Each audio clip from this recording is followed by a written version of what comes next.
Hey, welcome to Two Guys on a Porch. I'm Jason. This is Bradford. As always, we have Kimber, my honey dog, with us. Today, we're on a porch talking about bourbons, whiskeys that we can easily get at a store if you're going to take to a friend's house and don't have to spend your whole paycheck on. This is the standing edition of our show. Yes. Because it's a short. And right, we're not going to be standing long. Too long, yeah, that's right. Now, if we drank all of this, we certainly wouldn't be standing long. No, this is true. Yeah, and these are not necessarily our favorite, but these are really approachable. So, real quick, and we have a question to settle, is Tennessee whiskey bourbon? And I would say no. Tennessee whiskey stands apart because of the Lincoln County process. The charcoal filtering makes it different from bourbon, even though everything else is the same. And I would say it is bourbon. It's just extra requirements to that bourbon. It's a filtering process of the whiskey, of bourbon, and that makes it a unique Tennessee whiskey. Tennessee whiskey is the name, but Tennessee whiskey is a type of bourbon. Yeah, I can't go there with you. And this, Jason, is a really good example that we hope we're setting for others, that we can agree to disagree and still be friends. Absolutely. Well, in today's political climate. Please comment below. Tell me how I'm right and he's wrong, and we would appreciate that. So again, the idea is you're going over to a buddy's house, or you want to give a buddy a bottle of bourbon, but hey, you're not going to give them something that's going to take your whole paycheck. This is something that you want to be good, something that's good, that doesn't break the bank. I'm getting a kick out of the fact that we seem a little pretentious drinking very inexpensive whiskey out of Waterford Crystal, because I feel like we should have some solo cups. Well, yeah, this is true. Yeah. But we're not mixing in it, and the shape of the glass supposedly makes it taste better through smell. So let's talk about the one in the middle first. That's Gentleman Jack, because I'm telling you, if you want Jack and Coke, have Jack and Coke. It's good. And here's the recipe for that particular cocktail. You get Jack Daniels. If you really want to upgrade, you go to Gentleman Jack. And then you get Coke. You can use Coke Zero. You can use Diet Coke. And then you put them together. That's Jack and Coke. So after a while, it doesn't make much what you're drinking. No, but yeah, because you're not investing a great deal, and if you just want to enjoy it and you don't want it straight, man, that's a great way to go. People are doing it every day. I love Gentleman Jack.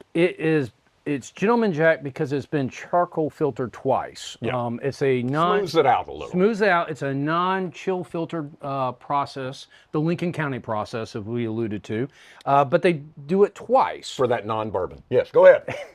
and it gives it a little extra something there. So I guess we're talking about first. You want to taste it first? Always happy to taste Gentleman Jack. Yeah. This was my first bourbon, by the way.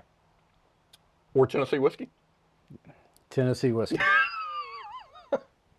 No, you can't go wrong. I mean, I have a bottle of this at home. When my wife and I want to kick back, she's like, pour me a splash. Yeah. That's what she means. It's refreshing. If I were going to use in a mixed drink, it would be a mint julep. That extra charcoal, there's a little bit of rye in there that makes it a little spicy. I think a little mint in there. If I had to mix it, I'd put mint with it. But this is very good stuff, very good juice. If anything, people might criticize it's a little too oaky, but I like oak, so I really enjoy this. And look, we've got two of the best-selling whiskeys in the world. Jim Beam, and this is a 7-year, their black label. The price difference between this and their standard offering is about $25 versus $18, so we're not talking any money. And then Jack Daniels, this is 17 million barrels sold last year worldwide. This is 14.2 million cases sold worldwide, not barrels, cases of each of these. Third place, which is Jameson, it's not even close, it's 10 million. So it's millions of cases behind these two. And there's a reason they're the most expensive, or most approachable and sold. It's because they're good. Yeah. They appeal everywhere. Jack has a little bit of bite. We're going to taste this Jim Beam, and it's going to be a little smoother, as bourbon typically is. Coloration's about the same. And we've had both of these on the show before. If you go back, Gentleman Jack was one of the first we tried. Yeah, great nose, rose leather nose. Did you say rose leather nose?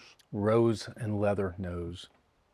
I felt like you were trying to Not trying to All rhyme. right, if we do episodes in succession today while we're filming, I'm gonna get you to say that at the end.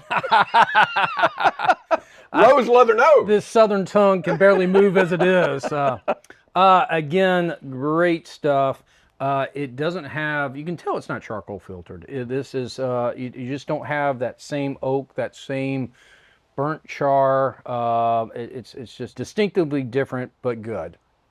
So the last one we're going to try, this is a Buffalo Trace product. It's a bottom tier, literally, that's where they sell it in the liquor store, bottom shelf whiskey. But it is a barman's choice, to use the British term. My daughter is a bartender.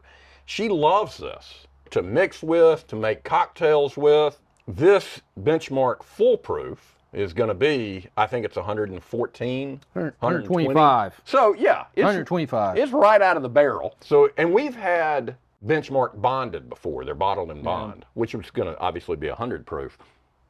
So, first time I'm tasting this. And so this qualifies for bourbon just under the mark, because while it has to be distilled at 160, Or no more than 160. no more than 160. That's the max. It can only go in the barrel at a max of 125.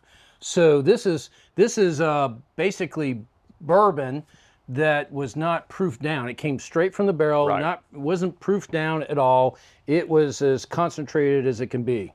And Yeah. they may have added a little bit of water because you lose some through evaporation. All right, I will say, at 125 proof, they've done a really good job. I agree. It's good. It's not will it good, but No. it's not the price of will it either. It lingers there in the taste. You feel it. Yeah. You start to taste the alcohol. Lingers with you more. This has the strongest finish of the three. Oh, at 125 proof, it's good. Yeah, go figure. It's more eunaceous. It has that oily, full mouth taste that the others do not. I have no idea what that word is you just used.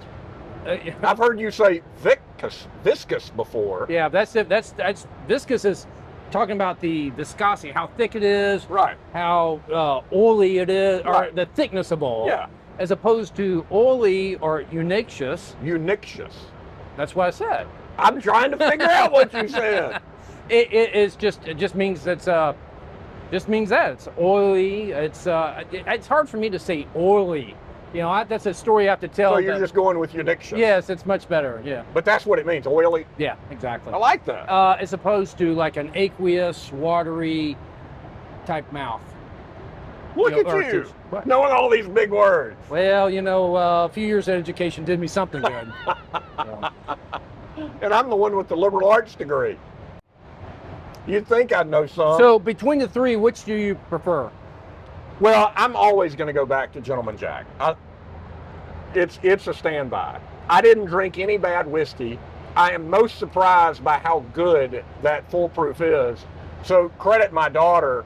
She knows what she's talking about. Yeah. Bartenders choose that for a reason. Yeah.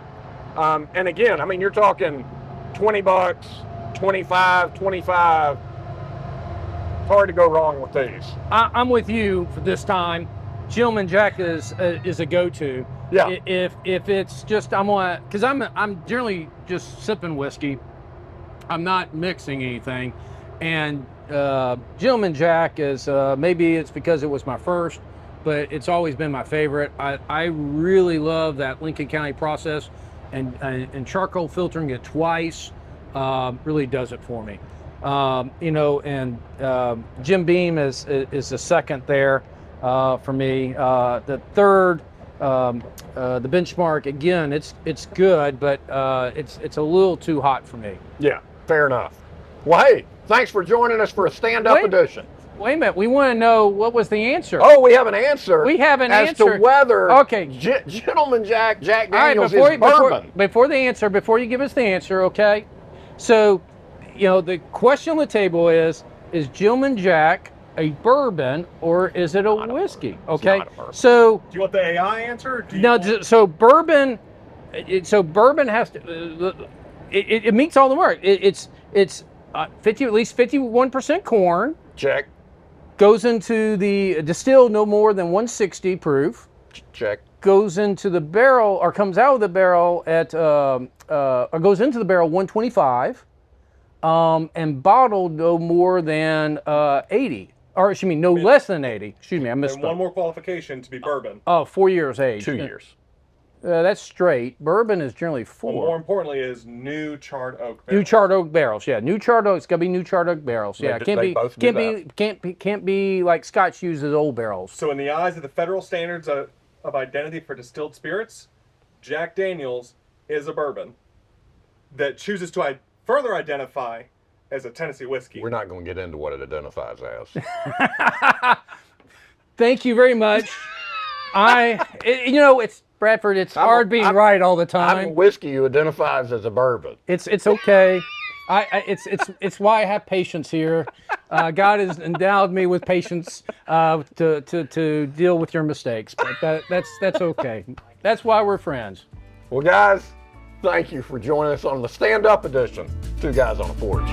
Check you next time. Please like and subscribe, rate, all the stuff you do on all the social media platforms. Thanks, guys. Let us know what your drink and cigar of choice is at twoguysonaporch.com, and you'll be entered into a drawing to get some Two Guys on a Porch swag